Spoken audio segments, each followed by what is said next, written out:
அன்பார்ச்சுனேட்டா யாராவது நம்ம கிட்ட சொல்லிக்காம நம்மள விட்டு விலகி போயிட்டாங்க அப்படின்னா, யூசுவலா நம்ம மனசுக்குள்ள ஓடுற 3 விஷயங்கள் என்ன தெரியுமா? முதல்ல எப்படியாவது அவங்கள திரும்ப கான்டாக்ட் பண்ணி, இந்த ஒரு விஷயத்துக்கு க்ளோஷர் கண்டுபிடிக்கணும். ஏதாவது ஒரு முடிவு வேணும். முடிவு இல்லாம என்னால அடுத்த விஷயத்துல ஃபோக்கஸ் பண்ண முடியல அப்படிங்கிற அந்த க்ளோஷர் எதிர்பார்க்கிறது. வாழ்க்கையில நமக்கு எல்லா விஷயத்துக்கும் க்ளோஷர் கிடைக்கும் அப்படின்னு நம்ம எதிர்பார்க்க முடியாதுங்க.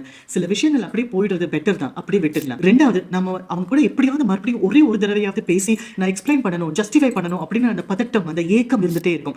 நம்ம வேண்டான்னு விலகி போனவங்க கிட்ட நீங்க உங்களோட உணர்வுகளை புரிஞ்சுக்குவாங்களா அப்படின்னு நம்ம சொல்ல முடியாது. அதனால நம்ம எக்ஸ்பிளனேஷன், ஜஸ்டிஃபிகேஷன்லாம் அப்புறமா வச்சுக்கலாங்க. 3வது மனசுல இருக்கிற நிறைய கேள்விகளுக்கு பதில் எப்படியாவது கண்டுபிடிச்சிடணும் அப்படிங்கிற அந்த ஒரு பதட்டமும் ஆங்ஸைட்டியும் இருக்கும். நம்ம மனசுல இருக்கிற எல்லா கேள்விகளுக்கும் பதில் கண்டுபிடிக்கணும் அப்படின்னு அவசியம் இல்லைங்க. ஏன்னா கிடைக்கிற பதில் சில சமயத்துல நமக்கு பிடிக்காததா கூட இருக்கலாம், ஏத்துக்க முடியாததா கூட இருக்கலாம். அதனால பதில் வரும்போது வரட்டும். உங்க வாழ்க்கையில இருக்கிற மத்த பாசிட்டிவான விஷயங்கள்ல உங்க ஃபோக்கஸ் வைங்க. கண்டிப்பா இந்த ஒரு செப்பரேஷன் உங்களால பெட்டரா டீல் பண்றது இல்லாம இன்னும் மெச்சூர்டா அந்த ரிலேஷன்ஷிப்ல இருந்து வெளியில வரதுக்கு நிறைய வாய்ப்புகள் இருக்கு. யோசிச்சு பாருங்க. All the best.